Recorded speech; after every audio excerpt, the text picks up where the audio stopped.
رب اشرح لي صدري ويسر لي أمري واحلل عقدة من لساني يفقهوا قولي السلام عليكم ورحمة الله وبركاته আলহামদুলিল্লাহ আমরা আজকে সবাই এই মজলিসে সহি সালামতে এসে উপস্থিত হতে পারছি। এজন্য আমরা মহান আল্লাহ শুকরিয়া আদায় করি। আল্লাহ সুবহানাহু ওয়া তাআলা না চাইলে এটা সম্ভব হতো না। এটা আল্লাহ সুবহানাহু ওয়া তাআলার রাহমা, এটা আল্লাহ সুবহানাহু ওয়া তাআলার নিয়ামত। তাই আমরা আল্লাহ শুকরিয়া আদায় করি আলহামদুলিল্লাহ। আমরা আয়োজক ভাইদের শুকরিয়া জানাই। তারা অনেক সময় নিয়ে, অনেক কষ্ট করে, অনেক পরিশ্রম করে এই অনুষ্ঠানে আয়োজন করছেন। আল্লাহ যেন তাদের উত্তম জাযা দেন। এবং আমি আপনাদেরকেও শুকরিয়া জানাই, আমার সামনে আপনারা যারা আছেন। আজকে একটা ছুটির দিন। বাংলাদেশের মানুষ ছুটির দিনে ঘুরতে পছন্দ করে, পরিবারের সাথে সময় কাটাতে পছন্দ করে। আপনারা সেটা না করে এখানে আসছেন, এটা ডেফিনেটলি দিনের জন্য ভালোবাসা থেকে, এই উম্মার জন্য, এই কওমের জন্য, এই দিনের জন্য ভালোবাসা থেকে। তো আল্লাহ আপনাদের নেক নিয়ত কবুল করেন, আপনাদের উত্তম জাযা দেন। একই সাথে আমি একটা বিষয় একটু যোগ করব, সেটা হলো আমাদের এই অনুষ্ঠানগুলোতে আসা বা এই আয়োজনগুলো যেন শুধুমাত্র একদিনের সাময়িক উত্তেজনা না হয়। ব্যাপারটা যেন এরকম না হয় আমরা এখানে আসলাম, কথা শুনলাম, খুব ভালো গেল, বাসায় ফেরত গেলাম, ভুলে গেলাম। ব্যাপারটা যেন এরকম না হয়, তাহলে কিন্তু আসলে খুব একটা লাভ নাই। রাদার ব্যাপারটা এমন হওয়া উচিত, এই আলোচনাগুলো আমরা আসলাম এবং এখান থেকে আমরা কিছু একটা নিয়ে যেতে পারলাম। এমন কিছু যেটা আমার চিন্তার খোরাক হবে, এমন কিছু যেটা আমাকে আমল করতে উদ্বুদ্ধ করবে, নেক আমল করতে উদ্বুদ্ধ করবে এবং দিনের জন্য কাজ করতে উদ্বুদ্ধ করবে। আমাদের মধ্যে দিনের প্রতি ভালোবাসা আছে, কিন্তু শুধুমাত্র ভালোবাসা থাকলে কিন্তু হবে না। আমাদের দিনের জন্য যে ভালোবাসা আছে এটাকে দিনের প্রতি দায়িত্ববোধে পরিণত করতে হবে। আমাদের মধ্যে দিনের প্রতি জজবা আছে, জজবা খুব ভালো, কিন্তু এই জজবাটাকে দৃঢ় সংকল্পে পরিণত করতে হবে। আমাদের মধ্যে দিনের জন্য আবেগ আছে, এই আবেগটাকে ডিসিপ্লিনে পরিণত করতে হবে যাতে আমরা দিনের জন্য প্রপারলি কাজ করতে পারি।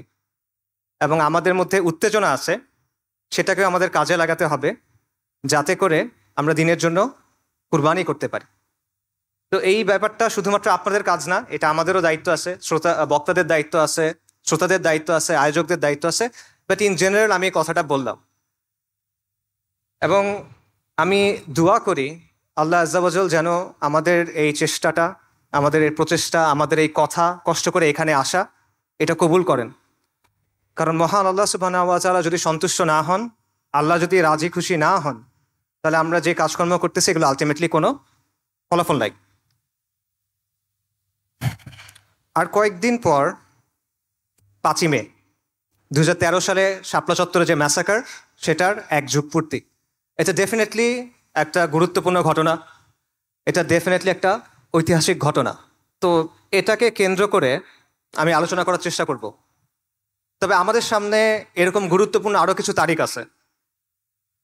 যেমন ধরেন 4ই মে 1798 সালে 4ই মে টিপু সুলতান, মহীশূরের বাঘ, উনি ফিরিঙ্গি কাফেরদের সাথে জিহাদ করতে করতে ইন্তেকাল করছিলেন। আল্লাহ তাকে শহীদ হিসেবে কবুল করেন।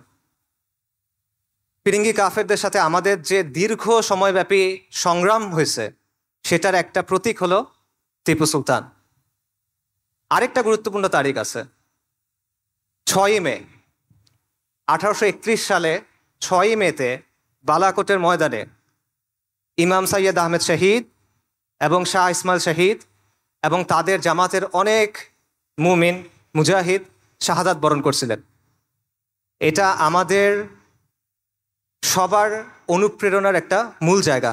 বালাকোট উপমহাদেশে যতগুলো দিনী ধারা আছে সবগুলো কোনো না কোনোভাবে দেখবেন সৈয়দ আহমেদ শহীদের যে মকবুল জামাত, সেটার সাথে তাদের একটা সম্পর্ক আছে। আকাবিরে দেওবন্দ সৈয়দ আহমেদ শহীদের জামাতের সাথে সম্পৃক্ত, আকাবিরে আহলুল হাদিস তারা সৈয়দ আহমেদ শহীদের জামাতের সাথে যুক্ত। ইভেন তাসাউফপন্থী যারা আছেন তাদের মধ্যে যেটা বালাকোটি ধারা, তারা সৈয়দ আহমেদ শহীদের জামাতের সাথে নিজেদের একটা সম্পর্কের কথা বলেন। মাওলানা মওদুদী রাহিমাহুল্লাহ এবং এইরকম যে ধারাটা আছে, তারাও কিন্তু সৈয়দ আহমেদ শহীদের যে জামাত, এটাকে একটা তাজদিদি আন্দোলন হিসেবে গণ্য করেন এবং এটাকে একটা অনুপ্রেরণা হিসেবে নেন। এমনকি এই উপমহাদেশের যেটা মডার্নিস্ট ধারা, স্যার সৈয়দ আহমেদ খান, আলিগড়ি ধারা, মুসলিম লীগ ইভেন, তারা সবাই কিন্তু সৈয়দ আহমেদ শহীদের যে আন্দোলন সেটা থেকে অনুপ্রেরণা নিছেন। তো এটাও একটা গুরুত্বপূর্ণ তারিখ 6 মে। আরও একটা গুরুত্বপূর্ণ তারিখ সামনে আছে, এটা হলো 10 মে। 10 মে গুরুত্বপূর্ণ কেন? কারণ 1857 সালে এই 10 মেতে পুরো ভারতবর্ষে, হিন্দুস্তানে মহা অভ্যুত্থান হয়েছিল, যেটাকে ব্রিটিশরা সিপাহী বিপ্লব বলে বা সিপাহী বিদ্রোহ বলে। এটা আসলে সিপাহী বিদ্রোহ ছিল না, এটা ছিল ফিরিঙ্গি শাসনের বিরুদ্ধে হিন্দুস্তানের মানুষের, বিশেষ করে মুসলিমদের একটা সশস্ত্র অভ্যুত্থান। তো এটাও আমাদের আজাদির যে সংগ্রাম সেটার খুব গুরুত্বপূর্ণ একটা অধ্যায়। এবং এই সবগুলো তারিখ দেখেন কাছাকাছি পড়ে গেছে, 4 মে, 5 মে, 6 মে, 10 মে। এবং আমি মনে করি এটা শুধুমাত্র তারিখগুলো কাছে পড়া না, এই ব্যাপারগুলো আসলে একটা আরেকটার সাথে জড়িত। টিপু সুলতানের যে সংগ্রাম, সৈয়দ আহমেদ শহীদের যে সংগ্রাম, 1857 সালের সশস্ত্র অভ্যুত্থান, মহা অভ্যুত্থান এবং শাপলা চত্বরের যে ঘটনা, এই সবগুলো আমি মনে করি একই সুতোয় গাঁথা। শুধু এই ঘটনা না, এরকম আরও অনেক ঘটনা আছে যেগুলো একই সিলসিলার অংশ, এবং এটাই হলো আমাদের আজাদির আন্দোলনের ধারাবাহিকতা। এবং এটা নিয়ে আমার আজকের আলোচনা। তো আমি বলছিলাম যে শাপলা দিয়ে শুরু করব, তাই শাপলার ঘটনা নিয়ে অল্প একটু কথা বলি। আপনারা সবাই জানেন, তাও আমি অল্প কিছু বলি। 2013 সালে শাপলা চত্বরের ঘটনা ঘটে, মতিঝিলে শাপলা চত্বরের ম্যাসাকার ঘটে। বেসিক্যালি আওয়ামী লীগ যুদ্ধাপরাধের বিচারের নামে একটা প্রহসনের ট্রাইব্যুনাল চালু করে। সেখানে বাংলাদেশ জামাত ইসলামের কিছু নেতাকে প্রথমে যাবজ্জীবন কারাদণ্ড দেওয়া হয়। এটার প্রতিবাদে বাংলাদেশে সেকুলারদের সবচেয়ে উগ্র যে অংশটা, তারা শাহবাগে একটা জমায়েত শুরু করে এবং তারা ফাঁসির দাবি করে। এটাকে সমর্থন দেয় কে? আওয়ামী লীগ সরকার। আওয়ামী লীগের ট্রাইব্যুনাল, সেই ট্রাইব্যুনালের রায়, সেটার বিরুদ্ধে প্রতিবাদ হচ্ছে, সেটাকে পৃষ্ঠপোষকতা করতেছে আওয়ামী লীগ। এবং মিডিয়ার মাধ্যমে, সাংস্কৃতিক অঙ্গনের মাধ্যমে ব্যাপক হাইপ তোলা হয়, একটা উন্মাদনা তৈরি করা হয়, এবং পেছন থেকে এখানে সমর্থন দেয় কলকাঠি নাড়ে ভারত। এটা হলো শাহবাগের গণজাগরণ মঞ্চ। হেফাজতে ইসলামের যে উত্থান, সেটা ঘটে অন্য একটা কারণে। সেটা কি? শাহবাগে তারা নানা ধরনের অশ্লীলতা করে, নানা ধরনের বেহায়াপনা চলে, বাঙালি সংস্কৃতির নামে নানা পৌত্তলিক কার্যক্রম চলে। কিন্তু মূল যে ট্রিগার ছিল সেটা হলো গণজাগরণ মঞ্চের যেই অর্গানাইজাররা ছিল, যারা এর আয়োজক ছিল, এদের মধ্যে গুরুত্বপূর্ণ একটা অংশ ছিল ইসলাম বিদ্বেষী, ভয়ঙ্কর রকমের ইসলাম বিদ্বেষী। তারা বিভিন্ন ব্লগে আল্লাহ রসুল সাল্লাল্লাহু আলাইহি ওয়াসাল্লাম, সাহাবায়ে কেরাম রাদিয়াল্লাহু আনহুম আজমাইন এবং আমাদের আম্মা উম্মাহাতুল মুমিনিন রাদিয়াল্লাহু আনহুম আজমাইন, তাদের নিয়ে প্রচণ্ড অশ্লীল কটূক্তি করে। যখন এই গণজাগরণ মঞ্চের আয়োজকদের একজন নিহত হয়, তখন এই বিষয়গুলো সামনে চলে আসে এবং তখন হেফাজতে ইসলামের উত্থান ঘটে। হেফাজতে ইসলাম 13 দফা দাবি নিয়ে সামনে আসে, যার মধ্যে প্রধান দাবি ছিল এই ইসলাম অবমাননাকারীদের শাস্তি এবং ব্লাসফেমি আইন প্রণয়ন। একদিকে সরকারের পৃষ্ঠপোষকতায় গণজাগরণ মঞ্চের আন্দোলন চলতেছে, অন্যদিকে সারা বাংলাদেশের ধর্মপ্রাণ মুসলিমরা, সকল ঘরানার, তারা হেফাজতে ইসলামের আন্দোলনকে সমর্থন দিচ্ছে। হেফাজতে ইসলামের আন্দোলনের বিভিন্ন কর্মসূচি আসলো। এপ্রিলে লং মার্চ হলো 6 এপ্রিল। তারপর 5 মে ঢাকা অবরোধ কর্মসূচি ঘোষণা করা হলো। লক্ষ লক্ষ মানুষ আল্লাহ রসুল সাল্লাল্লাহু আলাইহি ওয়াসাল্লামের ভালোবাসায় ঢাকায় আসলো, তসবিহ হাতে নিয়ে, ইমান বুকে নিয়ে, গামছার মধ্যে মুড়ি বেঁধে, জায়নামাজ নিয়ে, মাথায় টুপি দিয়ে তারা আসলো। কেন আসলো? শান্তিপূর্ণভাবে জমায়েত করতে। কারণ তারা আল্লাহ রসুল সাল্লাল্লাহু আলাইহি ওয়াসাল্লামের যে অবমাননা হয়েছে এটা মানতে পারে নাই, এই জন্য তারা আসলো। তাদের সাথে কি করা হইল? 5 মে মতিঝিলের শাপলা চত্বরে রাস্তাগুলো সব বন্ধ করে দিয়ে, পাতি নিভাই দিয়ে ক্লিয়ারিং অপারেশন চালানো হলো। 1,57,000 রাউন্ড বুলেট এবং টিয়ার শেল সেদিন রাতে ব্যবহার করা হলো এবং সেখানে একটা ম্যাসাকার হলো। এই ম্যাসাকারের হুকুমদাতা ছিল খুনি হাসিনা এবং এটার মূল পরিকল্পনাকারী ছিল, এই নামগুলো আপনারা এখন সবাই চেনেন, জিয়াউল আহসান, আয়নাঘরের কারিগর যাকে বলা হয়, তারেক সিদ্দিকী, শেখ হাসিনার সামরিক সচিব, এরা। এবং এই হত্যাকাণ্ডে অংশ নিল কারা? র্যাব, বিজিবি, পুলিশ এবং যুবলীগ। সরকার দাবি করলো কেউ মারা যায় নাই। ওই সময় কিছু ছবি ভাইরাল হয়েছিল, আপনারা অনেকে দেখছেন। শাপলা চত্বরে পড়ে আছে শরীরে রক্ত, মানুষ মারা যাওয়ার সময় শরীর কাঁপে, ওরকম কাঁপার কিছু ভিডিও ছিল। এগুলোর ব্যাপারে এগুলো ভাইরাল হয়েছিল। তখন হাসিনা সংসদে দাঁড়ায় বলছিল যে ওরা রং মেখে শুয়েছিল ওখানে, কেউ মারা যায় না ওখানে, এটা তারা বলল। কিন্তু বাংলাদেশের একটা মানবাধিকার সংস্থা অধিকার, তারা একটা ফ্যাক্ট ফাইন্ডিং রিপোর্ট করলো এবং তারা রিপোর্টের পর বলল যে 61 জন মানুষ শাপলা চত্বরে মারা গেছে অ্যাটলিস্ট, কমপক্ষে, এবং এটা তারা আইডেন্টিফাই করতে সক্ষম হয়েছে। এই রিপোর্টটা করার কারণে অধিকারের তৎকালীন যিনি প্রধান ছিল তাকে হাসিনা সরকার জেলে দেয়। তিনি এখন বাংলাদেশের একজন উপদেষ্টা, আদিলুর রহমান সাহেব। কিন্তু ওই দিন আসলে কতজন মারা গেছিল এটা এখনো পর্যন্ত নিশ্চিতভাবে বলা যায় না। সম্প্রতি একটা তথ্য পাওয়া গেছে, সেটা হলো 13 সালের মে মাসে আঞ্জুমান মফিদুল ইসলাম, এটা নাম শুনছেন আপনারা, বেওয়ারিশ লাশ দাফন করে। 13 সালের মে মাসে তারা 260 থেকে 270টা অতিরিক্ত বেওয়ারিশ লাশ দাফন করছে। অর্থাৎ 13 সালের মে মাসের আগে এবং পরে অ্যাভারেজে প্রতি মাসে তারা 90 থেকে 110টা বেওয়ারিশ লাশ দাফন করত। কিন্তু ওই মাসে তারা লাশ দাফন করছে 367টা, অর্থাৎ প্রায় 260 থেকে 270টা বেশি ওই মাসে। তাহলে অধিকারের ওখানে আমরা পাচ্ছি 61, এখানে পাচ্ছি 60 বা 260 বা 270, তার মানে 300-র বেশি, অ্যাটলিস্ট 300-র বেশি মুমিন মুসলমান সেদিন সেখানে জীবন দিয়েছেন, আল্লাহ তাআলা শহীদ হিসেবে কবুল করেন। এটার প্রতিক্রিয়া কি হয়েছিল? সুরঞ্জিত সেনগুপ্ত, আওয়ামী লীগের মন্ত্রী, সংসদে দাঁড়ায় বলছিল হেফাজত সুবহানাল্লাহ বলতে বলতে পালায় গেছে। বাংলাদেশের পত্রিকাগুলোতে খবর আসছিল ঢাকায় হেফাজতের তাণ্ডব। পত্রিকাগুলো নিউজ করছিল যে হেফাজত নাকি বায়তুল মোকাররমের বইয়ের মার্কেটে ঢুকে কোরআনের মুসহাফে আগুন দিছে। যারা ভিকটিম, এই মিডিয়া তাদেরকে আগ্রাসী হিসেবে প্রেজেন্ট করলো। যারা আল্লাহ রসুল সাল্লাল্লাহু আলাইহি সাল্লামের সম্মানের জন্য আসছিল তাদেরকে অপবাদ দিল তারা নাকি কোরআনে আগুন দিছে, নাউজুবিল্লাহ। এবং এত মানুষের নিয়ে কোনো কথা হইল না, তারা হা হুতাশ করলো কি, ঢাকার রাস্তার ডিভাইডারের উপর যে গাছগুলো লাগানো হয় সেই গাছ কাটা হয়েছিল, তারা এটা নিয়ে হা হুতাশ করলো। 300 জনের বেশি মানুষ মারা গেল, এটা নিয়ে কথা নাই। ঢাকার রাস্তায় গাছ কাটা হয়েছে, এটা নিয়ে তাদের আফসোস। এটা হলো আমাদের দেশের সুশীল সমাজ, এটা হলো আমাদের দেশের মিডিয়া, এটা হলো আমাদের দেশের সাংস্কৃতিক অঙ্গনের বাস্তবতা। এই শহীদদের মধ্যে একজন ছিল বুয়েটের ছাত্র রেহান আহসান। একটা বুয়েটের ছাত্র রাষ্ট্রীয় বাহিনীর গুলিতে মারা গেছে, এটা যদি অন্য কোনো প্রেক্ষাপটে ঘটতো পুরো বাংলাদেশ কেঁপে উঠত, পুরো বাংলাদেশে আন্দোলন হতো, সবার মুখে মুখে এই কথাটা থাকতো। রেহান আহসানকে নিয়ে কোনো কথা হয় নাই। কেন হয় নাই? কারণ সে ইসলামের জন্য গেছিল এখানে, কারণ সে মুসলিম পরিচয় নিয়ে গেছিল, কারণ সে হুজুরদের সাথে গেছিল, কারণ সে আল্লাহ রসুল সাল্লাল্লাহু আলাইহি ওয়াসাল্লামের শান এবং মানের জন্য, মর্যাদার জন্য সেদিন সেখানে গেছিল এবং প্রাণ দিতে হয়েছিল। হেফাজতের শাপলা চত্বরের এই ঘটনার সিগনিফিকেন্স কি? এটা সিগনিফিকেন্স হলো 1/11 পর তো হাসিনা মোট 3 টার্ম ছিল, রাইট? 3 মেয়াদ সে ছিল। প্রথম মেয়াদের 2টা ঘটনা খুব সিগনিফিকেন্ট, একটা হলো পিলখানার ঘটনা, একটা হলো শাপলা চত্বরের ঘটনা। শাপলা চত্বরের ঘটনার পর হাসিনা এবং আওয়ামী লীগ অনেক বেশি বেপরোয়া হয়ে ওঠে।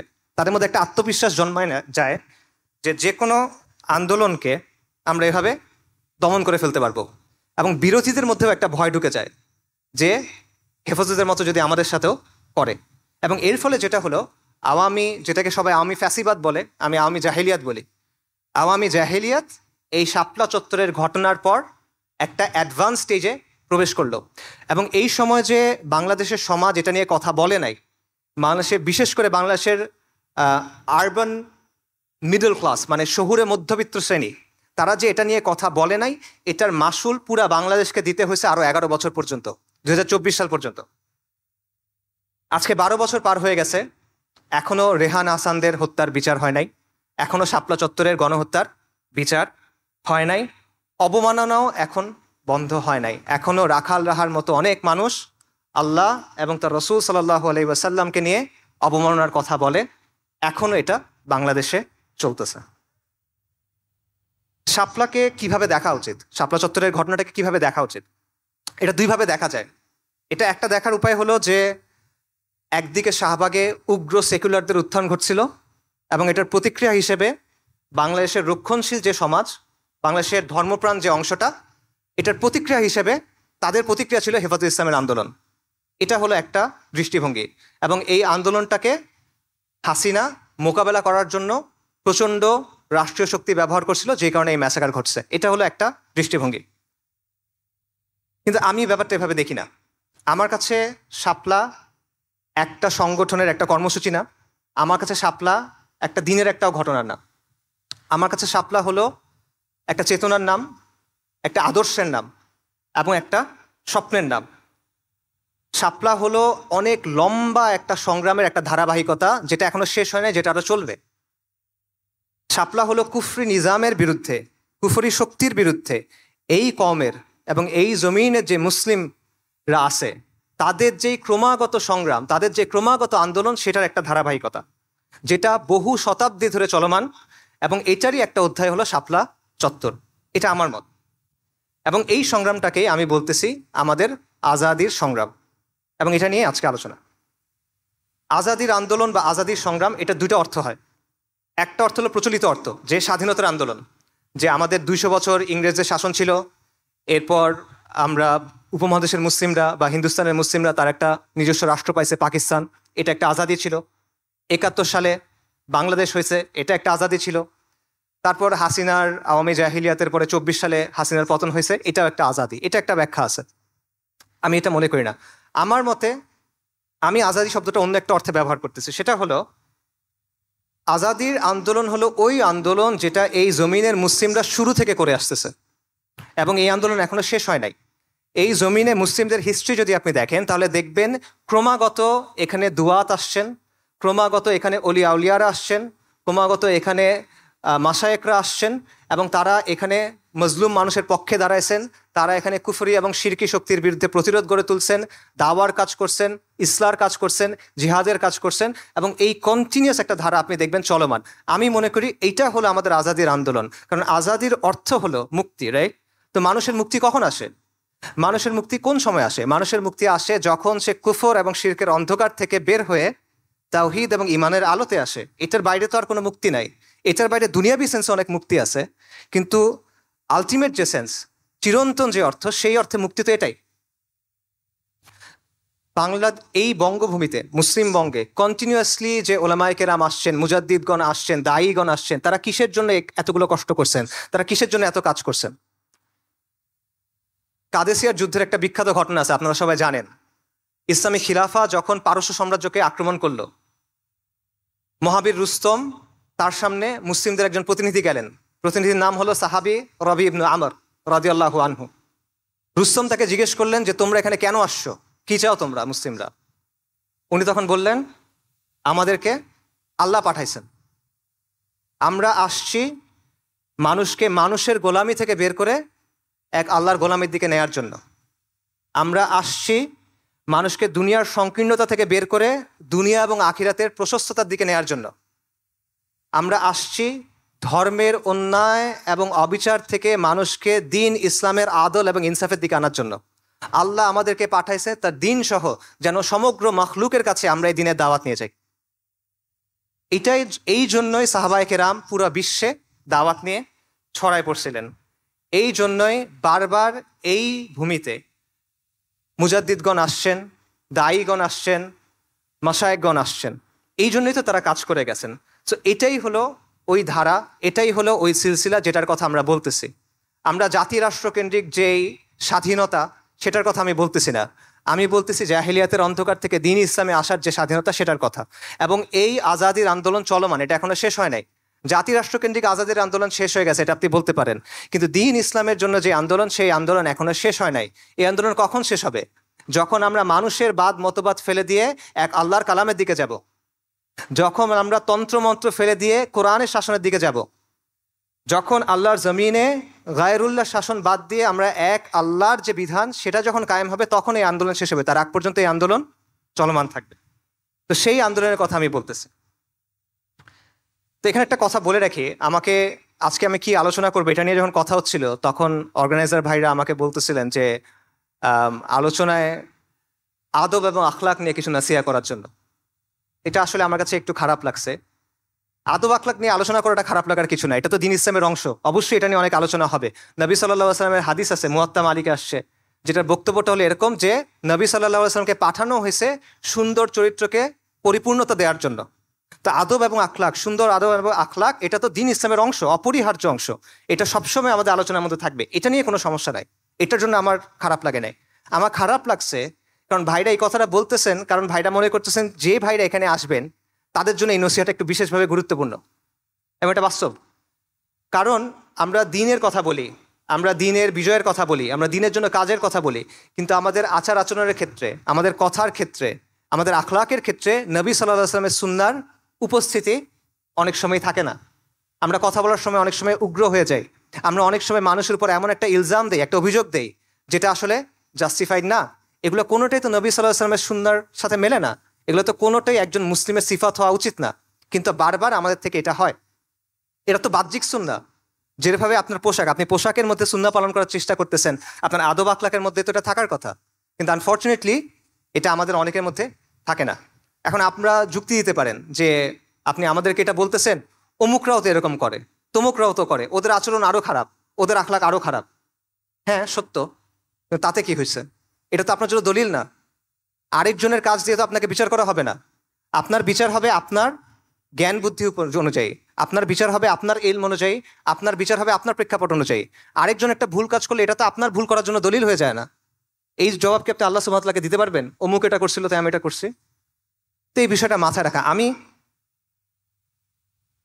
আপনাদের আদব আখলাক নিয়ে নাসিহা করবো না আসলে, এটা আপনারা নিয়মতান্ত্রিকভাবে ওলামায়ে কেরামের কাছ থেকে শুনবেন, জানবেন, দেখবেন, দেখে শিখবেন, বই পড়বেন।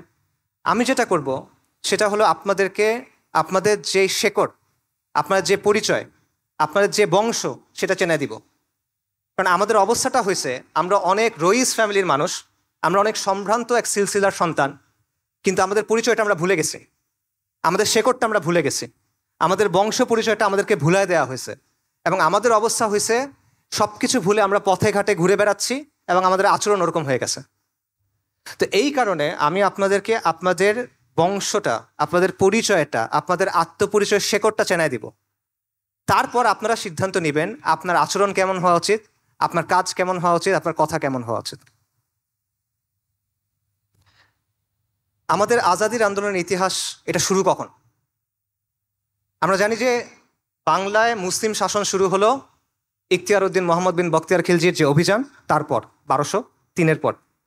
কিন্তু এর বহু আগে বাংলায় কিন্তু ইসলাম আসছে। কত আগে? রংপুরে লালমনিরহাটে একটা মসজিদ আছে, সাহাবা মসজিদ বলা হয়, এটা 69 হিজরিতে তৈরি। 69 হিজরি মানে বোঝেন কত আগে? কারবালাতে সাইয়েদিনা হুসাইন রাদিয়াল্লাহু আনহু যখন শহীদ হইলেন, সেটা কত সালের ঘটনা? 61 হিজরি। তার 8 বছর পরে হলো 69 হিজরি। 69 হিজরি মানে সাহাবায়ে কেরাম তখনও দুনিয়াতে আছেন রাদিয়াল্লাহু আনহুম আজমাইন। মুহাম্মদ বিন কাসেম সিন্ধু বিজয় করছেন কখন? উনি বিজয় করছেন 92 হিজরিতে, তারও 23 বছর আগে হলো 69 হিজরি। 4 মাযহাবের যে ইমাম আছেন তাদের মধ্যে সবার আগে জন্মকার ইমাম আবু হানিফা, তার জন্ম কখন? 80 হিজরিতে। 69 হিজরি তার 11 বছর আগের কথা। 69 হিজরিতে এখানে মসজিদ ছিল মানে এখানে মুসলিম ছিল, মসজিদ ছিল মানে ধারণা করা হয় সেই মসজিদের চারপাশে মুসলিম জনপদ ছিল। তাহলে কত আগে থেকে এখানে ইসলাম আছে চিন্তা করেন, ইসলামের শেকড়টা কত পুরনো চিন্তা করেন। আমাদের যে ইসলাম, এটা কি নদিয়ার ইসলাম? আমাদের ইসলামের যে শেকড়, এটা কি লোকায়ত ইসলামের শেকড়? আমাদের ইসলামের হলো সাহাবায়ে কেরামের ইসলাম, তাবেঈনদের সময়ের ইসলাম। তো আমাদের আজাদির আন্দোলনের শুরুটা সেখানে 69 হিজরিতে অ্যাটলিস্ট, বা তারও আগে যাবে। এবং এই সময়ের পরে মুসলিম শাসন কায়েম হওয়ার আগেও শত শত বছর ধরে বহু দায়ী, বহু মাশায়েখ, বহু অলি আউলিয়া এই জমিনে আসছেন। তারা এখানে দাওয়াতের কাজ করছেন, ইসলাহার কাজ করছেন, সংগ্রাম করছেন, জিহাদও করছেন। এবং এরকম অনেক ঘটনা আপনারা জানেন, এরকম অনেক ঘটনা বাংলায় প্রচলিত আছে। আমি আপনাদের কয়েকটা এক্সাম্পল দিই। যেমন বাবা আদম শহীদের নাম আপনারা অনেকে হয়তো বা শুনবেন, বিশেষ করে বিক্রমপুর, মুন্সিগঞ্জ এই অঞ্চলের মানুষ যারা। তার ব্যাপারে প্রচলিত আছে যে সেন রাজাদের যখন শাসন চলতেছিল তখন তারা মুসলিমদের উপর অনেক বেশি অত্যাচার করত। এই অত্যাচারের খবর জেনে বাবা আদম শহীদ একটা সেনাবাহিনী নিয়ে এখানে আসছিলেন তাদের সাথে ফাইট করার জন্য, এবং সেই যুদ্ধে তিনি শহীদ হয়ে যান। কিন্তু তিনি শহীদ হয়ে যাওয়ার পর পুরো বিক্রমপুরের মানুষ ইসলাম গ্রহণ করে, এটা প্রচলিত আছে। এটা কখনের ঘটনা? এটা হলো 1200 শতাব্দীর ঘটনা। আপনারা হজরত শাহ মাখদুম রহমতুল্লাহ আলাইহি তার কথা জানেন, বিশেষ করে রাজশাহীর মানুষ তার কথা জানবেন। তার হিস্ট্রি কি? তার ব্যাপারে প্রচলিত আছে যে ওই সময়ের যে হিন্দু রাজারা ছিল বা পৌত্তলিক রাজারা ছিল, তারা অনেক বেশি অত্যাচার করতো এবং তারা নানা ধরনের পূজা করতো। তারা নরবলি দিত, মানুষকে পূজার জন্য জবাই করতো সহজ ভাষায়। এবং সাধারণ মুসলিমরা খুব পেরেশান ছিল, তাদের সাহায্য করার জন্য শাহ মাখদুম আসছিলেন। তার ব্যাপারে বলা হয় তিনি পদ্মার তীরে একটা কেল্লা তৈরি করছিলেন এবং এই যে মজলুম মানুষ সেখানে এসে আশ্রয় নিত, এবং এটার নাম হয়ে যায় মাখদুম নগর। এবং পরবর্তীতে তিনি মুসলিমদের একটা বাহিনী নিয়ে এই রাজাদের বিরুদ্ধে ফাইট করেন। এটা কখনের কথা? এটাও 1200 শতাব্দীর কথা। আপনারা হজরত শাহজালাল রহমতুল্লাহ আলাইয়ের কথা জানেন। তিনি সিলেটে কেন আসছিলেন? রাজা গৌরগোবিন্দ ছিল, তার শাসনামলে একজন মুসলিম তার ছেলের আকিকা করছিল গরু জবাই দিয়ে, বলা হয় তার নাম বুরহান উদ্দিন। এটা যখন রাজা শুনছে, ওই ছেলেকে মেরে ফেলছে এবং মুসলিমদের উপর অত্যাচার করা শুরু করছে। এই খবর শুনে সুলতান ফিরোজ শাহ বাহিনী পাঠাচ্ছেন যে একে পরাজিত করার জন্য, কিন্তু পরাজিত হচ্ছে না। তখন হজরত শাহজালাল, হজরত শাহপরান এবং তার সাথে আরও 300 জনের বেশি তারা আসছেন এবং আল্লাহর ইচ্ছায় পরাজিত করছেন। কাজেই আপনি দেখেন যে এরকম আরও অনেক দায়ীগণ বাংলায় আসছেন, দাওয়াতি কাজ করছেন, তারা সাধারণ মানুষের পাশে দাঁড়াইছেন, তারা নানাভাবে নানা বাধার মোকাবেলা করছেন। এবং বাংলায় মুসলিম শাসন প্রতিষ্ঠার অনেক আগেই এইখানে ইসলামের জন্য লড়াই শুরু হয়ে গেছিল, যার প্রমাণ আমি আপনাদের কয়েকটা ঘটনা মাত্র বললাম। যুগে যুগে আউলিয়াগণ, দায়ীগণ, মুজাহিদগণ, মুজাদ্দিদগণ এই লড়াইটা চালায় গেছেন। এটা আমাদের আজাদির আন্দোলনের ধারাবাহিকতা। এবং এই যে তাদের মেহনত, এই যে তাদের কুরবানি, এটার ফলে কি হলো? 1203 সালে ইখতিয়ার উদ্দিন মোহাম্মদ বিন বখতিয়ার খিলজি রাহিমাহুল্লাহ তিনি বাংলা দখল করলেন। তার দখল করাটা এটা হঠাৎ ঘটে যাওয়ার ঘটনা না ভাই, এটা হলো এই যে দীর্ঘ মেহনত, এই যে দীর্ঘ কষ্ট, এই যে দীর্ঘ কুরবানি, এটার ফলে এই অঞ্চলটা উর্বর হয়েছিল ইসলামের জন্য।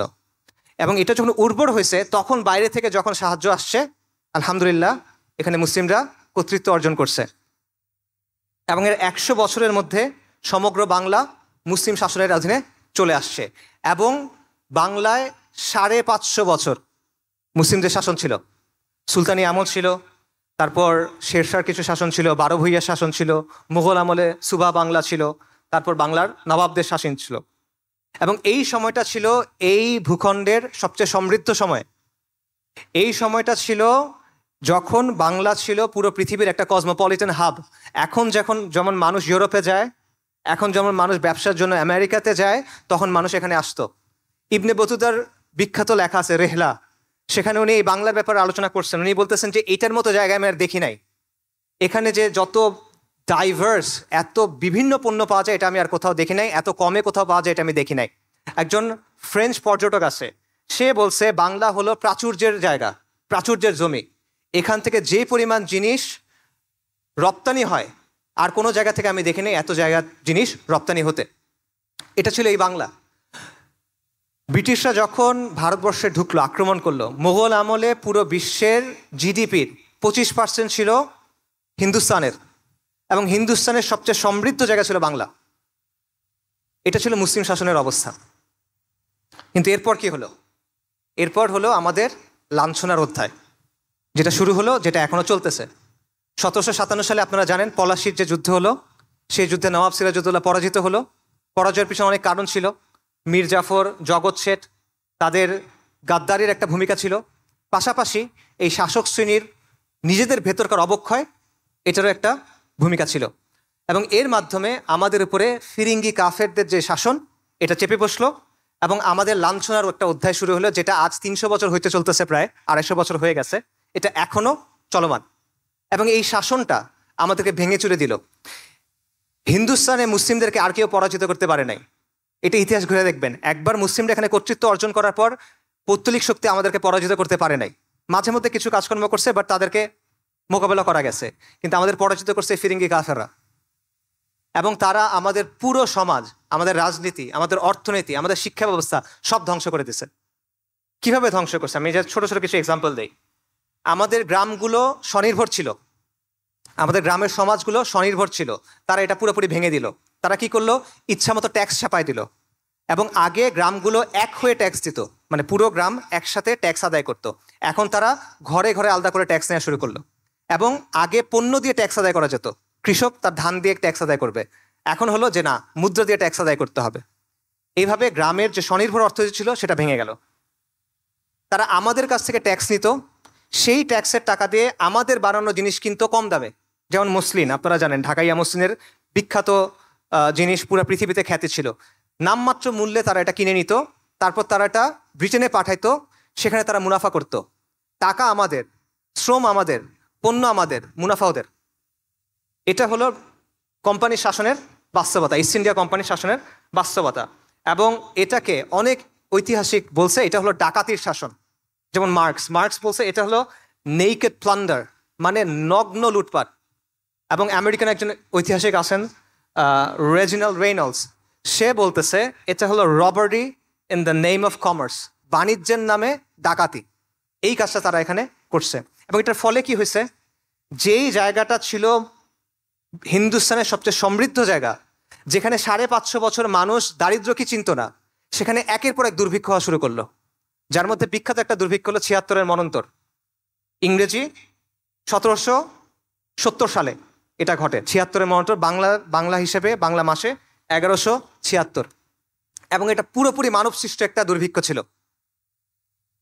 কোম্পানি ফসল হওয়া মাত্র জোর করে নিয়ে গেছে, রপ্তানি করে দিচ্ছে, তারপর চড়া মূল্য দিয়ে দিচ্ছে। সাধারণ মানুষ কিনতে পারতেছে না। কেন পারতেছে না? ওই যে লুটপাট করছে আগে, কিনতে পারতেছে না। এর ফলে কি হলো? মানুষ মারা গেল। কত মানুষ মারা গেল? জনসংখ্যার 1/3, 1.5 কোটি মানুষ মারা গেল। ওই সময়কার ইংরেজদের গভর্নর জেনারেল ওয়ারেন হেস্টিংস বলতেছে প্রতি 16 জনে 6 জন মানুষ মারা গেছে। জনসংখ্যার 1/3 মানুষ মারা গেছে। ইংরেজদের যারা হিস্টোরিয়ান তারা বলতেছে বাবা মা খাবার জন্য সন্তান সন্ততিদের বিক্রি করে দিছে, তাও খেতে পারতেছে না। এবং তারা বলতেছে মানুষ মৃতদেহের শরীর থেকে মাংস নিয়ে খাইছে। এটা হলো কোম্পানির শাসনের বাস্তবতা এটা। এবং এই সময়ে তারা মজমাস্তি করতেছে। ওয়ারেন হেস্টিংস লিখছে এখানে অনেক দুর্ভিক্ষ হচ্ছে, জনসংখ্যার 1/3 মারা গেছে, 1.5 কোটি মানুষ মারা গেছে, মানুষ লিটারেলি মানুষের মাংস খাচ্ছে, কিন্তু আমরা যথেষ্ট রাজস্ব তুলতে পারছি। 3 বছর আগে যে রাজস্ব তুলছি, এবছর এর চেয়ে ভালো রাজস্ব তুলছি, এটা তারা বলতেছে। আমাদের শিক্ষা ব্যবস্থা তারা ধ্বংস করে দিছে। উইলিয়াম অ্যাডামস নামে এক ইংরেজ ঐতিহাসিক আছে, সে বলছে ইংরেজরা এখানে আসার আগে বাংলাদেশে হিন্দুস্তানে না, বাংলাদেশে 80,000 শিক্ষা প্রতিষ্ঠান ছিল। প্রতি 400 জনের জন্য একটা মাদ্রাসা ছিল। এবং এগুলো সব চলতো ওয়াকফের মাধ্যমে, সরকারের না, ওয়াকফের মাধ্যমে চলতো। কমিউনিটি এগুলোকে চালাতো। ইংরেজরা কি করলো? তারা সমস্ত ওয়াকফ বাজেয়াপ্ত করলো, নিষ্কর ভূমি বাজেয়াপ্ত করলো। তার ফলে আমাদের পুরো যে সামাজিক কাঠামোটা ছিল, আমাদের শিক্ষা প্রতিষ্ঠানগুলো ছিল, এই সব কিছু ভেঙে গেল। মুসলিম যেই মধ্যবিত্ত শ্রেণী, এটা নাই হয়ে গেল, রাতারাতি এটা নাই হয়ে গেল। এবং আপনি শিক্ষা অর্জন করতে পারতেছেন না। তারপর তারা কি করলো? তারা রাষ্ট্রীয় কাজে ফার্সি ভাষা ব্যবহার হয়ে আসছে শত শত বছর ধরে, তারা হুট করে সেটা চেঞ্জ করে ইংরেজি করে দিল। মুসলিম তো ইংরেজি পারে না, সে ফার্সি পারে, তো কাজে সে যেতে পারতেছে না, সিস্টেম্যাটিক্যালি এক্সক্লুডেড। এবং তারা নতুন একটা জমিদার শ্রেণী তৈরি করলো, চিরস্থায়ী বন্দোবস্ত সূর্যাস্ত আইন। এটা আপনারা অনেকে নিশ্চয়ই পড়ছেন। এটার মাধ্যমে মুসলিম যেই অভিজাত শ্রেণী ছিল এটাকে মুছে দেয়া হলো, এবং সেটার জায়গায় নতুন একটা জমিদার শ্রেণী তৈরি করা হলো। এই নতুন জমিদার শ্রেণী কারা? এরা হলো যাদের নাম হলো দেব, যাদের নাম হলো মিত্র, যাদের নাম হলো বসাক, যাদের নাম হলো শীল। এরা হলো সেই নতুন জমিদার শ্রেণী। কালকে পর্যন্ত যারা মুসলিমদের অধীনে ছোট ছোট চাকরি করত, এরা এখন মুসলিমদের উপর জমিদার হয়ে গেল। এবং এরা কোম্পানির জুনিয়র পার্টনার হিসেবে, ইংরেজদের জুনিয়র পার্টনার হিসেবে আমাদের উপরে শোষণ চালাতে লাগলো। তো এই হলো একটা ছোট্ট সামারি যে ফিরিঙ্গি কাফেরদের শাসনের ফলে আমাদের এখানে কি অবস্থা হয়েছে। 1757 সালে রাজনৈতিক পরাজয়, সামরিক পরাজয়, তারপর চিরস্থায়ী বন্দোবস্ত 1793-এ সূর্যাস্ত আইন, এটার মাধ্যমে মুসলিম অভিজাত শ্রেণী ধ্বংস হয়ে গেল, শিক্ষা ব্যবস্থা ধ্বংস হয়ে গেল, ওয়াকফ, নিষ্কর ভূমি সব তারা নষ্ট করে দিল, আমাদের পুরা সমাজ কাঠামো ধ্বংস হয়ে গেল। যারা ছিল হিন্দুস্তানের শাসক, যারা ছিল এইখানের কর্তৃত্বের অধিকারী, সম্মান এবং মর্যাদার অধিকারী, তারা অল্প কয়েক দশকের মধ্যে নিরক্ষর, অশিক্ষিত, দুর্বল, লাঞ্ছিত হয়ে গেল। এটা হলো আমাদের লাঞ্ছনার অধ্যায়। এবং একজন আইরিশ দার্শনিক আছে এডমন্ড বার্গ, বিখ্যাত দার্শনিক, সে বলছে যে কোম্পানি বা ফিরিঙ্গিদের যে শাসনটা এখানে ছিল এটা হলো আ রুল অফ ভায়োলেন্স অ্যান্ড অপ্রেশন, সহিংসতা আর জুলুমের শাসন, আর টাইরানি দ্যাট নেভার রেস্টেড, নিরন্তর স্বৈরাচার, নিরন্তর অত্যাচার। এবং বলছে এটা হলো নেকড়ের শাসন, আ রুল অফ wolves। কিন্তু এখানে আসলে শেষ না, এইখানে আমাদের আজাদির আন্দোলনের নতুন ধারা কিন্তু এই সময়ে শুরু হওয়া। ইংরেজ শাসনের প্রথম 100 বছরে মুসলিমরা কি করছে? তারা একের পর এক বিদ্রোহ করছে। লর্ড ক্লাইভ, সোকল লর্ড, সে ব্রিটেনে এক চিঠি পাঠাইছে, সেখানে সে বলছে মুসলিমরা সবসময় বিদ্রোহের জন্য প্রস্তুত, যখন তারা মনে করে সাফল্যের একটু সম্ভাবনা আছে তারা বিদ্রোহ করে। আরেক সোকল লর্ড ছিল লর্ড ক্যানিং, সে বলছে যে ব্রিটিশ শাসনের প্রথম 100 বছরে মুসলিম মানে ছিল বিদ্রোহ। হিন্দুরা কিন্তু বিদ্রোহ করে নাই, তারা কিন্তু ব্রিটিশ শাসনকে স্বাগত জানাইছে, কিন্তু মুসলিমরা ক্রমাগত একের পর এক বিদ্রোহ করে গেছে। কিরকম? পলাশির ঘটনা হলো 1757 সালে, এর মাত্র 6 বছর পর 1763 সালে একটা জনযুদ্ধ এই বাংলায় শুরু হয়। আপনারা ফকির মজনু শাহর নাম শুনছেন। ফকির মজনু শাহ যে আন্দোলন শুরু করছিলেন সেটা হলো পুরো এই বাংলায় ইংরেজ শাসনের বিরুদ্ধে একটা গেরিলা যুদ্ধ। হিস্ট্রি পড়ে দেখেন, এটা ঐতিহাসিকদের কথা, এটা হলো ইংরেজ শাসনদের বিরুদ্ধে একটা গেরিলা যুদ্ধ। অল্প কয়েক হাজার মানুষের তারা শুরু করছিল। তারা প্রথম আক্রমণ করছিল ঢাকাতে, ইংরেজের একটা কুঠিতে, তারপর এটা পুরো বাংলায় ছড়ায় পড়ে এবং এক পর্যায়ে এই তাদের বাহিনীতে 50,000 মানুষ হয়ে যায়। এবং ফকির মজনু শাহর পরিচয় কি এটা কিন্তু কেউ নিশ্চিত না এখনো পর্যন্ত। খুব ইন্টারেস্টিং ব্যাপার, এই আন্দোলন 1763 থেকে শুরু করে 1800 সাল পর্যন্ত চলছে, 38 বছর বা 37 বছর, প্রায় 4 দশক ধরে চলা একটা আন্দোলন। এটা কে শুরু করলো তার পরিচয়টা কেউ জানে না এখনো, ইংরেজরা তার পরিচয় সংরক্ষণ করে নাই। কিন্তু অনেক ঐতিহাসিক বলেন যে তার পরিচয় হলো নূর উদ্দিন মোহাম্মদ বাকের জং, যিনি একটা মোগল শাহজাদা, এটা অনেকে দাবি করে থাকেন। এবং এই সময়ে অনেকগুলো বিদ্রোহ ঘটলো যেগুলো একই সাথে জড়িত, যেমন ত্রিপুরাতে শমশের গাজীর বিদ্রোহ, সন্দ্বীপে আবু তোরাবের বিদ্রোহ, মোমেন শাহিতে করম শাহের বিদ্রোহ, এবং একের পর এক এরকম বিদ্রোহ চলতে থাকে কন্টিনিউয়াসলি 3 দশক। এই সময়টায় যখন বাংলায় ফকির মজনু শাহর নেতৃত্বে এই লড়াই চলতেছে বা তার অনুসারীরা লড়াই করতেছে, তখন 1798 সালে মহীশূরে টিপু সুলতান, মহীশূরের বাঘ, ইংরেজদের বিরুদ্ধে জিহাদ করতেছেন এবং তিনি এই জিহাদে শহীদ হয়ে গেলেন। তিনি যখন শহীদ হয়ে গেলেন তখন তাকে যে পরাজিত করছিল সেই ইংরেজ বাহিনীর প্রধান ছিল কর্নওয়ালিস। কর্নওয়ালিস যখন কলকাতায় আসলো তখন কলকাতার যারা ধনিক শ্রেণী, কলকাতার যারা জমিদার, কলকাতার যারা বাবুরা, তারা কি করলো? তারা তাকে একটা স্বাগতম জানাইলো, তারা তার জন্য একটা অনুষ্ঠান করলো, তারা তার জন্য বাংলা এবং ফরাসিতে একটা মানপত্র লিখে দিল। এটা ছিল বাস্তবতা। এরপর শুরু হয় উপমহাদেশের বা হিন্দুস্তানের সম্ভবত সবচেয়ে শক্তিশালী যে তাজদিদের ধারা, সেটা হলো শাহ ওয়ালিউল্লাহ মুহাদ্দিস দেহলভী রাহিমাহুল্লাহ তার শুরু করা তাজদিদ। এটা শুরুটা হলো দিল্লিতে একটা ছোট মাদ্রাসা ছিল, মাদ্রাসার রাহিমিয়া। এই মাদ্রাসার প্রতিষ্ঠাতার নাম হলো শাহ আব্দুর রাহিম। আপনারা ফতোয়া আলমগীরির নাম শুনছেন? ফতোয়া হিন্দিয়া, এটা একটা কমিটি তৈরি করছিল, সংকলন করছিল। এই কমিটিতে শাহ আব্দুর রাহিম ছিলেন এবং তার মাদ্রাসা ছিল মাদ্রাসার রাহিমিয়া। এই মাদ্রাসার যে প্রতিষ্ঠাতা শাহ আব্দুর রহিম, তার ছেলের নাম হলো শাহ ওয়ালিউল্লাহ মুহাদ্দিস দেহলভী রাহিমাহুল্লাহ। বলা হয় উনি হলেন শেখুল ইসলাম ইবনে তাইমিয়া এবং ইমাম আল গাজ্জালির মিক্স, এবং এই মিক্স খালি উপমহাদেশে সম্ভব, আর কোথাও আসলে সম্ভব না। তো উনি তাজদিদের একটা ধারা শুরু করলেন, উনি ইলমি একটা ধারা শুরু করলেন। তার ছেলে হলো শাহ আব্দুল আজিজ মুহাদ্দিস দেহলভী রাহিমাহুল্লাহ। 1803 সালে তিনি একটা ফতোয়া দিলেন।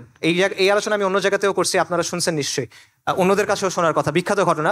1803 সালে তিনি একটা ফতোয়া দিলেন, সেটা হলো ইংরেজদের শাসন, ফিরিঙ্গিদের যে শাসন, এই শাসনটা যেহেতু ইসলাম এখানে নাই, তাহলে ভারতবর্ষ, হিন্দুস্তান এখন দারুল হার্ব, ফিকের দৃষ্টিতে এটা দারুল হার্ব।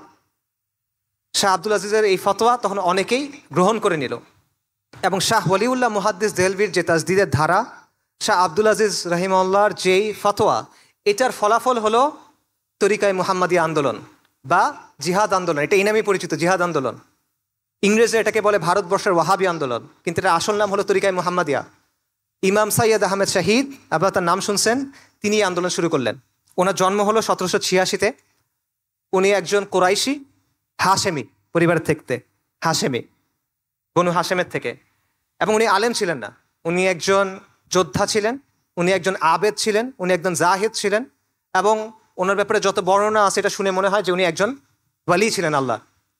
উনি একটা জামাত তৈরি করলেন, যে জামাতটার নাম হলো তরিকায়ে মুহাম্মাদিয়া, এবং তাদের উদ্দেশ্য ছিল ভারতবর্ষ, হিন্দুস্তানে মুসলিমদের জন্য একটা ভূখণ্ডে ইসলামী শাসন কায়েম করা। তাদের স্লোগান ছিল এলায়ে কালেমা রব্বুল আলমিন ইহিয়া সুনানে সৈয়দুল মুরসালিন, আল্লাহ রব্বুল আলমের কালেমাকে উঁচু করা, নবী সাল্লাল্লাহু আলাইহি ওয়াসাল্লামের সুন্নাহকে জীবন্ত করা। উনি পুরা ভারতবর্ষে সফর করে বেড়ালেন। 1812 সালে একবার, 1821 পরে একবার পুরো ভারতবর্ষে সফর করলেন।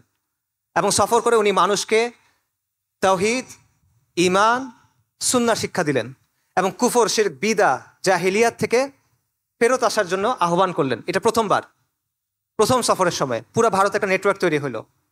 পরের বার যখন গেলেন তখন বায়াত নিলেন।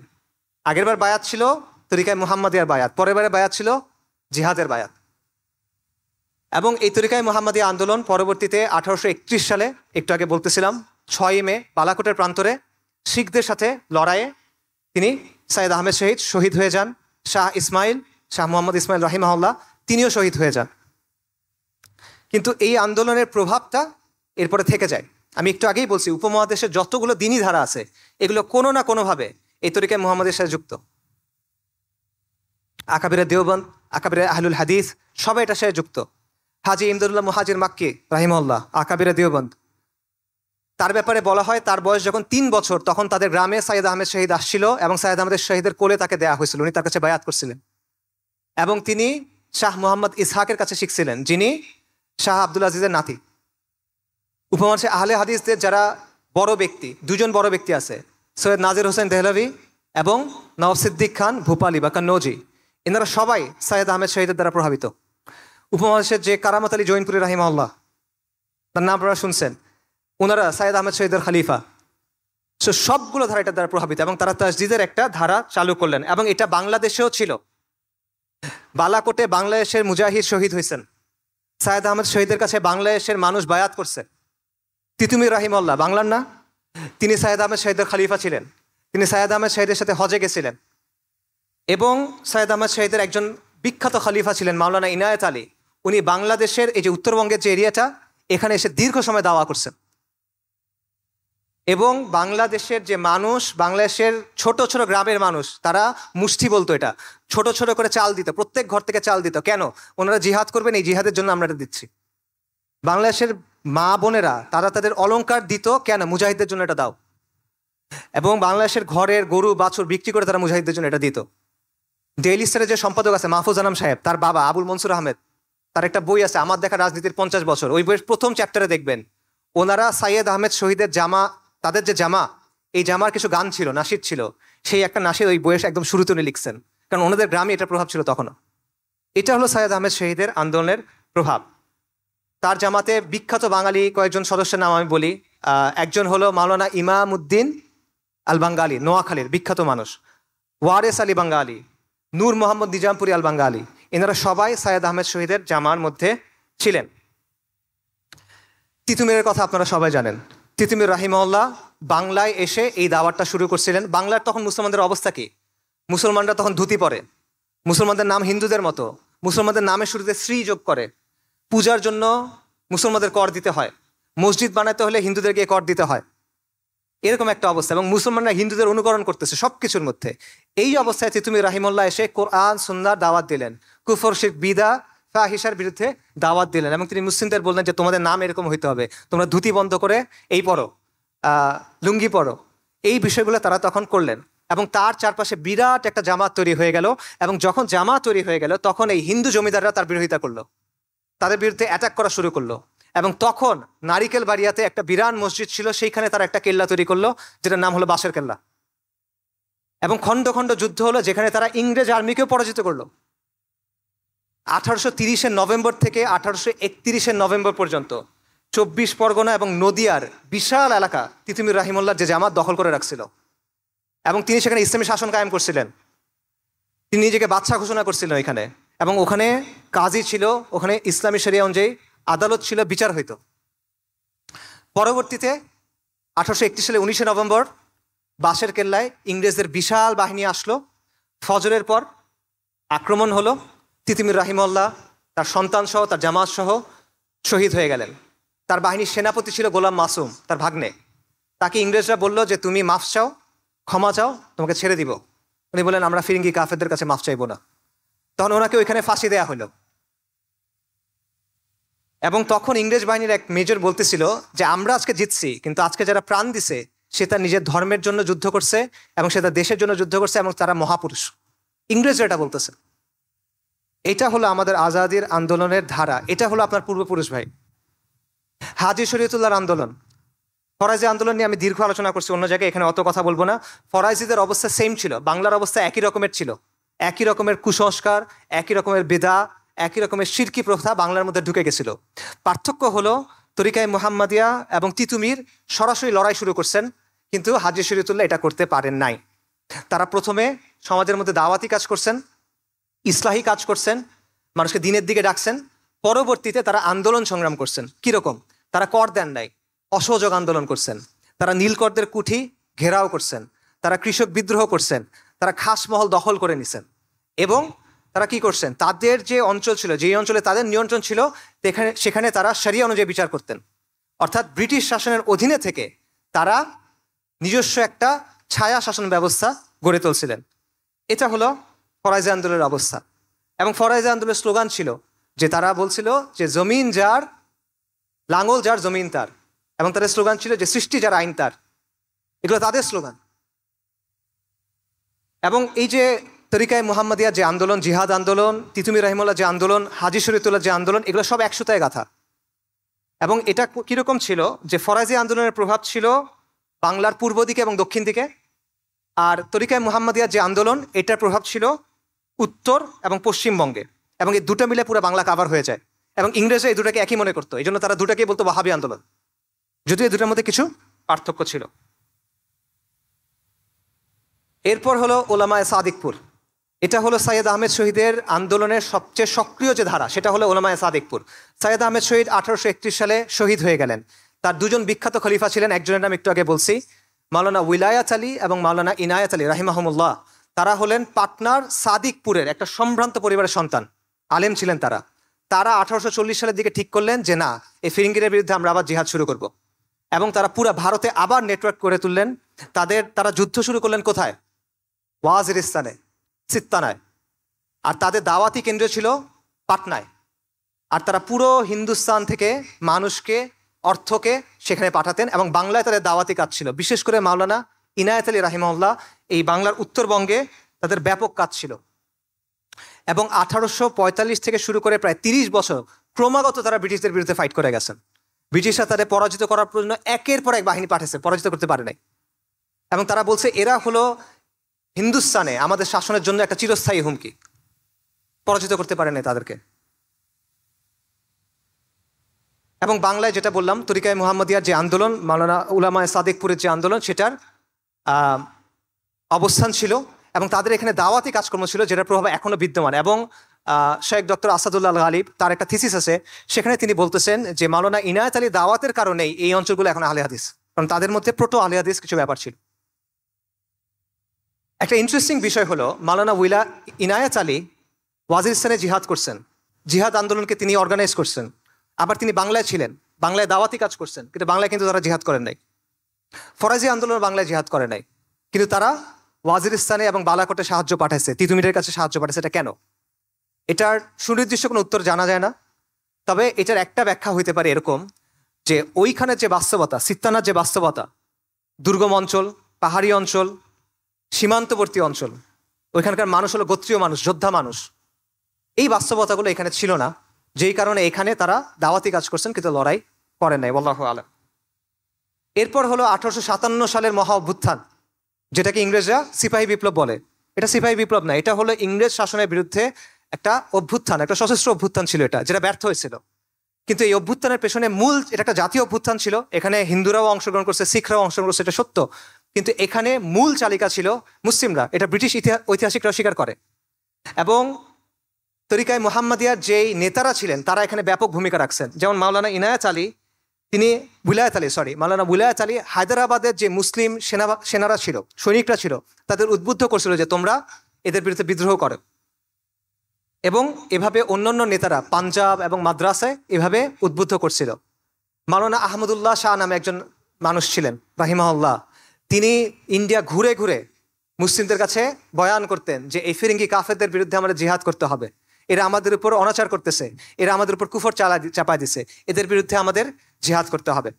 এবং এই কারণে তার মাথার উপরে 50,000 রৌপ্য মুদ্র পুরস্কার ঘোষণা করা হয়েছিল যে মাওলানা আহমদুল্লাহর মাথা এনে দাও, তাকে 50,000 রূপা দেওয়া হবে, রৌপ্য মুদ্রা দেওয়া হবে। এবং শেষ পর্যন্ত তাকে শহীদ করে দেওয়া হয়। এবং এই কারণে 1857 যে অভ্যুত্থান, এটা যখন ব্যর্থ হলো, তখন সবচেয়ে বেশি শাস্তি দেওয়া হয়েছিল কাদের? ওলামায়ে কেরামদের। শুধুমাত্র দিল্লিতে 500 ওলামায়ে কেরামকে ফাঁসি দেওয়া হয়েছিল এবং হাজার হাজার ওলামায়ে কেরাম এবং ছাত্রদের, তলেবুল ইলমকে হত্যা করা হয়েছিল। শামেলির কথা আপনারা জানেন, 1857 সালের কথা। উত্তরপ্রদেশে একটা জায়গা আছে শামেলি, সেই জায়গাতে ব্রিটিশরা পালায় যায়, মুসলিমরা রাস্তায় বের হয়ে আসে এবং 3-4 মাসের মতো এখানে মুসলিমদের শাসন ছিল। এই শাসনের সামগ্রিক নেতৃত্বে কে ছিল? হাজি ইমজাজুল্লাহ মুহাজির মাক্কি রাহিমাহুল্লাহ। এবং সেইখানে যোদ্ধাদের নেতৃত্বে কে ছিল? মাওলানা কাসেম নানুতুবি রাহিমাহুল্লাহ। এবং সেখানে কাজী ছিল, কাজী কে ছিল? রশিদ আহমেদ গঙ্গোহী রাহিমাহুল্লাহ। এই নামগুলো পরিচিত লাগে? এরা কারা? আকাবিরা দেওবন্দেরা। এর পরবর্তীতে ওনারা গিয়ে 1866 সালে দেওবন্দ আন্দোলন শুরু করেন, দেওবন্দ মাদ্রাসা দারুল উলুম দেওবন্দ প্রতিষ্ঠা করেন। তারাও এই সময়ে ইসলামী শরিয়া কায়েম করার চেষ্টা করছিলেন। তো এই হলো আমাদের আজাদির আন্দোলনের ধারার একটা সংক্ষিপ্ত সামারি। সংক্ষিপ্ত বলছে, এটা আরো লম্বা আলোচনা করা সম্ভব। সাহাবা মসজিদ থেকে শুরু করে শাহ মখদুম, শাহজালাল থেকে শুরু করে শাহ ওলিউল্লাহ, মজনু শাহ থেকে শুরু করে তিতু মীর, হাজি শরীয়তুল্লাহ থেকে শুরু করে হাজি ইমদাদুল্লাহ, সাইয়দ আহমেদ শহীদ থেকে শুরু করে ইনায়েত আলী রাহিমাহুমুল্লাহ। এটা হলো আমাদের উত্তরাধিকার, এটা হলো আমাদের সিলসিলা, এটা হলো আমাদের আদর্শ, এটা হলো আমাদের পরিচয়। আপনারা এই সিলসিলার মানুষ। আমাদের কাছে ইসলামটা এসে পৌঁছাইছে, আজকে এসে আমরা এখানে আলোচনা করতেছি। অবশ্যই এটা আল্লাহ আজ্জা ওয়া জাল্লার ইচ্ছা, বাকি এই মহান মানুষদের কুরবানি, এই মহান মানুষদের ত্যাগ তিতিক্ষার কারণে।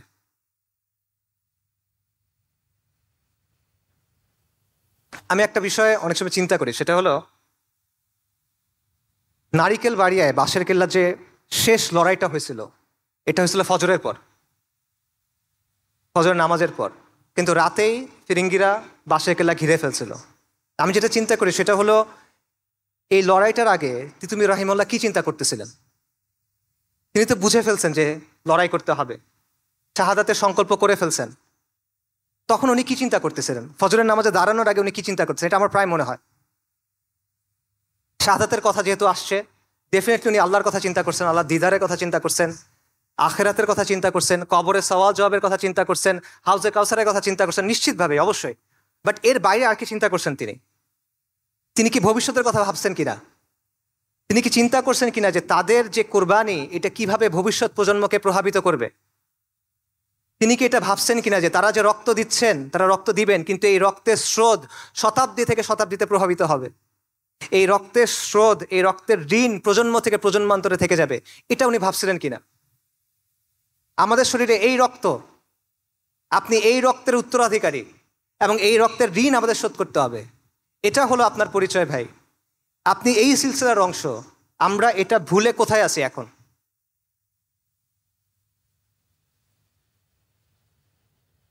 চিন্তা করে দেখেন, ওনারা যদি দেখতো যে এত কুরবানির পর আজকে মুসলমানের ছেলেরা তারা কাফেরদের অনুকরণ করতেছে, তারা মুশরিকদের অনুকরণ করতেছে, তাদের কাছে আসলে কেমন লাগতো? চিন্তা করে দেখেন যে তারা যদি দেখতে, ওদের কথা বাদ দেন, যারা দিনের কথা বলে, যারা দিনকে বিজয়ী করার স্বপ্ন দেখে, তাদের আচার আচরণের মধ্যে নবী সাল্লাল্লাহু আলাইহি ওয়াসাল্লামের সুন্নাত নাই, তাদের আদব আখলাকের মধ্যে নবী সাল্লাল্লাহু আলাইহি ওয়াসাল্লামের সুন্নাত নাই, দিনের জন্য সিরিয়াসনেস নাই, খালি জজবা আছে, সাময়িক উত্তেজনা আছে। এটা যদি তারা দেখতেন, তাদের কাছে কেমন লাগতো?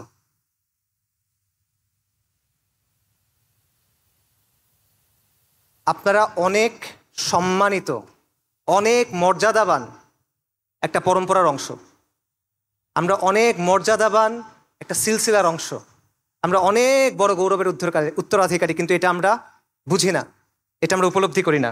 এই জিনিসটা ভাই আমরা উপলব্ধি করার জন্য চেষ্টা করি।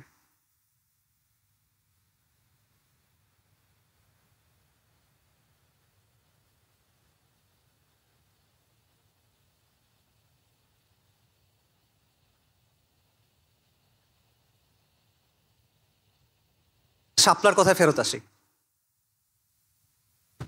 আমি বলছিলাম যে শাপলা আমার কাছে কোনো একক সংগঠনের কোনো কর্মসূচি না, শাপলা একদিনের বিষয়ও না।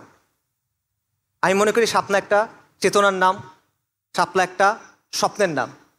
শাপলা হলো নবী সাল্লাল্লাহু আলাইহি ওয়াসাল্লামের ভালোবাসায়, তার শান এবং মর্যাদার জন্য নিজের জান কুরবান করার জুনুন, এটা হলো শাপলা। শাপলা হলো আল্লাহর জমিনে আল্লাহর দিন কায়েম করার তামান্না।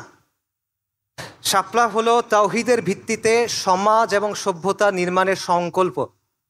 শাপলা হলো আমাদের আজাদির আন্দোলনের ধারাবাহিকতা। এবং এই চেতনা নতুন না, আমি আপনাদের নতুন কোনো কিছুর কথা বলতেছি না। এই চেতনা এই মুসলিম বঙ্গে বারবার ফিরে ফিরে আসছে, এক একবার এক এক চেহারায়, এক একবার এক এক রূপে এটা আত্মপ্রকাশ করছে।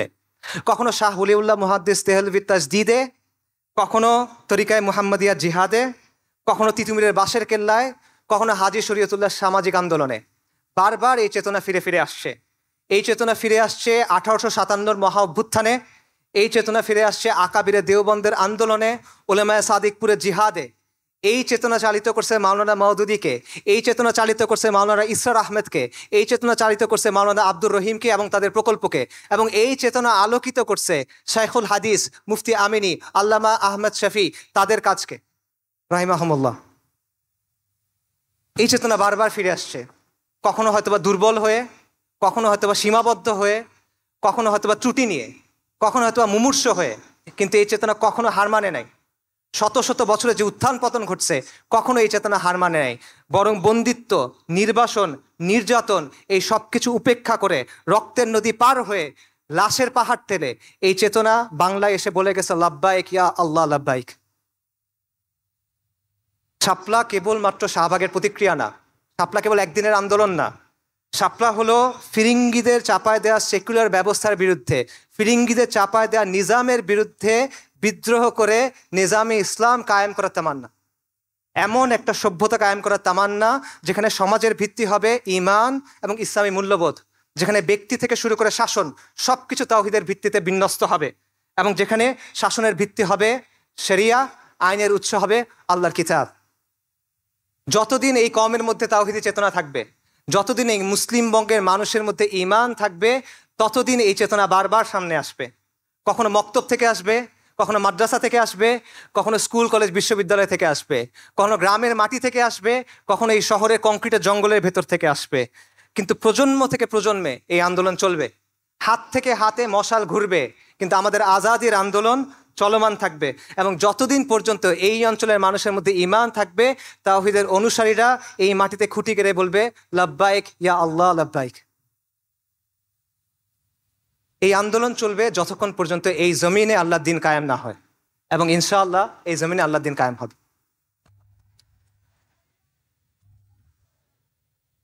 আমরা আমাদের কমকে গালি দেই যে বাঙালিদের দিয়ে কিছু হবে না, কিন্তু হয়তো এই যে হিস্ট্রি বললাম, হয়তো দিল্লি সালতানাতের সময় বাংলাদেশের নাম ছিল বুলগাকপুর, বাংলার নাম ছিল বুলগাকপুর। বুলগাকপুর মানে বিদ্রোহের শহর, যে যারাই এখানে আসে বিদ্রোহ করে কিছুদিন পর পর।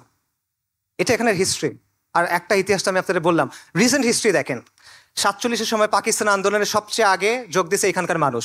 69-এর গণ অভ্যুত্থান, 90-এর গণ অভ্যুত্থান, 24-এর গণ অভ্যুত্থান, 13 সালের জাগরণ, অ্যাভারেজে প্রতি 20 বছর পর পর এখানে অভ্যুত্থান হয়। হিস্ট্রি এটা। আবার হবে এখানে অভ্যুত্থান, নিশ্চিত এটা হবে, লিখে রাখেন। আরেকটা জায়গা দেখেন, এরকম উদাহরণ দেখান আমাকে, এরকম একটা জায়গার উদাহরণ দেখান যেখানে বারবার এরকম হয়, পাবেন না। আবার হবে এখানে অভ্যুত্থান, এবং পরিবর্তন সম্ভব। আল্লাহ আমাদের চোখের সামনে দেখা দিয়েছেন পরিবর্তন সম্ভব, কিন্তু এখানে আমাদের কাজ করতে হবে। আমরা কাজ না করলে হবে না। আমরা মনে করি যে আরেকজন কেউ এসে কাজটা করে দিবে, আমরা আরেকজনের জন্য অপেক্ষা করি, এভাবে হবে না। আমাদের সক্রিয় হতে হবে, আমাদের নামতে হবে, আমাদের কাজ করতে হবে, তাহলে হবে।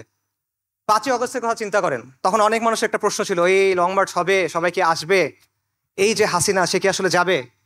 তখন আমি একটা লেখা লিখছিলাম, তখন আমি বলছিলাম এত কিছু চিন্তা করার দরকার নাই।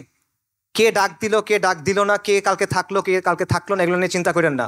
রাস্তায় নেমে যান, আপনি আগায় যান, ইনশাল্লাহ ইতিহাস হয়ে যাবে। আলহামদুলিল্লাহ ইতিহাস হয়ে গেছে। আমরা যখন নামি, আমরা যখন কাজ করি, তখন পরিবর্তন হয়ে যায়, এটা বাস্তবতা। কিন্তু যদি আমরা সত্যিকারের পরিবর্তন চাই, এরকম পরিবর্তন না যেগুলো হয়ে আসছে, প্রকৃত পরিবর্তন চাই, তাহলে আমাদের দীর্ঘমেয়াদী পরিকল্পনা করতে হবে। ওই যে বললাম, আমাদের দিনের জন্য ভালোবাসা আছে, এটাকে দায়িত্বে পরিণত করতে হবে। জজবা আছে, এটাকে দৃঢ় সংকল্পে পরিণত করতে হবে। উত্তেজনা আছে, এটাকে সুশৃঙ্খল কাজে পরিণত করতে হবে, তা না হলে হবে না। সো এই জমিনে, এই শহরে আবার একদিন অভ্যুত্থান হবে, ইন্তিফাদা হবে, লিখে রাখেন ইনশাআল্লাহ। কিন্তু সেটাকে আমরা বিপ্লব পর্যন্ত নিয়ে যাব কিনা, এটা নির্ভর করবে আমাদের উপরে। আমরা যদি দিন ইসলামের ভিত্তির উপরে প্রস্তুতি গ্রহণ না করি, আল্লাহ প্রেক্ষাপট তৈরি করে দিবেন, নিশ্চিত থাকেন, আমি বারবার বলছি নিশ্চিত থাকেন, আল্লাহ প্রেক্ষাপট প্রস্তুত করে দিবেন। কিন্তু আপনি যদি প্রস্তুতি গ্রহণ না করেন, আরো 10টা অভ্যুত্থান হবে, আরো 10 লাখ মানুষ জীবন দিবে, কিচ্ছু হবে না। আমাদের রক্ত দিয়ে ইতিহাস লেখা হবে, কিন্তু আমরা ওই ইতিহাসে আমাদের নাম থাকবে না, যেরকম আমাদের এখন থাকে না। এটা হলো বাস্তবতা। তো এটা একটা লম্বা পথ, এটা একটা দীর্ঘ পথ, এবং এটা হলো এমন পথ যেই পথের ধারে অনেক রথী মহারথী পড়ে থাকে, কঠিন পথ। এই পথে হাঁটবেন কিনা এটা আপনারা চিন্তা করেন, নিজেকে প্রশ্ন করেন, সিদ্ধান্ত নেন। ওই যে বললাম, আলোচনাগুলো যেন এমন হয়, আয়োজনগুলো যেন এমন হয়, বাসায় গিয়ে যেন কিছু নিয়ে যেতে পারেন, নিজেকে যেন প্রশ্ন করতে পারেন, নিজেকে প্রশ্ন করেন এই পথে আপনি যেতে চান কিনা, এই পথে আপনি আগাতে চান কিনা। এই কথাটা মনে থাকবে, নিজেদের শেকড়ের কথা মনে থাকবে, এই সিলসিলার কথা মনে থাকবে। অনেকে বলে যে আসিফ আদনান তরুণদের মাথা নষ্ট করতেছে। কিভাবে করতেছে? সে তার আদর্শ প্রচার করার মাধ্যমে তরুণদের মাথা নষ্ট করতেছে। এইটা হলো আমার আদর্শ। এই যে বললাম, এটা আমার আদর্শ। আমাদের আজাদির আন্দোলনের যে ধারাবাহিকতা, এটা আমার আদর্শ, আর কোনো কিছু না। আমি এখানে দাঁড়ায় যেটা বলি, আমি দরজার পেছনে একই কথাই বলি। আপনাদের মাথা নষ্ট হয়েছে? যদি আজকের পরে আপনাদের ভাইকে কখনো তুলে নিয়ে যায় কোনো গোয়েন্দা সংস্থা, তখন এই কথাগুলো মনে থাকবে? কোনটা মনে থাকবে, আমার কথা নাকি আমার কথাগুলা? আমাকে মনে না থাকলে সমস্যা নাই, হাসবুনাল্লাহু ওয়া নি'মাল ওয়াকিল। কথাগুলো যেন মনে থাকে, কারণ এইটা আমাদের অতীত, এইটা আমাদের ভবিষ্যৎ, এটা আমাদের বর্তমান। এই যে ধারাবাহিকতা, এটা আমাদের ডেস্টিনি। এটা ছাড়া আমাদের কোনো মুক্তি হবে না ভাই, সম্ভব না। ইতিহাস সাক্ষ্য দেয় যে এই জমিনে 1000 বছর ধরে ইসলাম আছে। ইতিহাস সাক্ষ্য দেয় এই জমিনের মানুষ শতাব্দীর পর শতাব্দী ইমানের জন্য সংগ্রাম করে গেছে। ইতিহাস সাক্ষ্য দেয় এখানে 550 বছর মুসলিমদের শাসন ছিল, ইনশাল্লাহ এখানে আবার ইসলামী শাসন কায়েম হবে। আমাদের আজাদির আন্দোলন পূর্ণতা পাবে ইনশাআল্লাহ, এবং এই দিনকে বিজয়ী করা, এটা আমাদের ম্যানিফেস্ট ডেস্টিনি। আমাদের আর কোনো পারপাস নাই এই দিনকে বিজয়ী করা ছাড়া। আমাদের পেছনে কারা দাঁড়ায় আছে? এটা একটা কাফেলা, এই কাফেলার পেছনে কারা দাঁড়ায় আছে বলেন? শাহ ওয়ালিউল্লাহ, শাহ জালাল, সৈয়দ আহমেদ শহীদ, তিতুমির, শরীয়তুল্লাহ, মাওলানা উলায়াত আলী, মাওলানা ইনায়াত আলী, আকাবিরে দেওবন্দ, তারা আমাদের পেছনে দাঁড়ায় আছেন। আর এই কাফেলার শেষ মাথা কোথায় বলেন? এই কাফেলার শেষ মাথায় কারা দাঁড়ায় আছে? আল মালহামাতুল কুবরার যে বরকতময় কাফেলা, সেটা দাঁড়ায় আছে আপনার সামনে। আমাদের সামনে এই রাস্তা কোথায় গিয়ে শেষ হয়েছে? আল মাহাদি আল মুনতাজারের যে আবির্ভাব, সেখানে গিয়ে শেষ হয়েছে। সাইয়েদানা ঈসা ইবনে মারইয়াম আলাইহিমুস সালাতু ওয়াস সালাম, তার যে আবির্ভাব, সেখানে গিয়ে এটা শেষ হয়েছে। এই আন্দোলন চলমান থাকবে। আর প্রতিশ্রুতি আল্লাহ দিছেন সাফল্যের। এই প্রতিশ্রুতি গ্রহণ করেন, এই দায়িত্ব গ্রহণ করেন। শাপলা চত্বরের রক্ত আপনাদেরকে ডাকে, বালাকোটের রক্ত আপনাদেরকে ডাকে, বাঁশের কেল্লার রক্ত আপনাদের ডাকে, সিত্তানার রক্ত আপনাদেরকে ডাকে, পলাশির রক্ত আপনাদের ডাকে, বদর, উহুদ, খন্দক, মুতার যে রক্ত, সেটা আপনাকে ডাকে। এই রক্তের সাথে গাদ্দারি করেন না। এই রক্তের দাবি পূরণ করতে হবে, এই রক্তের ঋণ আমাদের পূরণ করতে হবে। এটা মুসলিম বঙ্গ, আমরা মুসলিম। আল কোরআন আমাদের মুক্তির মহাসনদ। আমি আপনাদেরকে ডাকতেছি, আপনারা ওই ইতিহাসের সৈনিক হন যেটা আমাদের বিজয়ের দিকে নিয়ে যাবে। আপনারা ওই সভ্যতা নির্মাণের সৈনিক হন যেটা আমাদের বিজয়ের দিকে নিয়ে যাবে। আপনারা এই পথে আসেন, আল্লাহ আপনাদের মহা সাফল্যের প্রতিশ্রুতি দিয়েছেন। আমার প্রতিশ্রুতি না, আল্লাহ আজ্জা ওয়া জাল আমাদের প্রতিশ্রুতি দিয়েছেন। উলাইকা হিজবুল্লাহ, আলা ইন্না হিজবুল্লাহি হুমুল মুফলিহুন। ওয়া মা আলাইনা ইল্লাল বালাগ। আসসালামু আলাইকুম।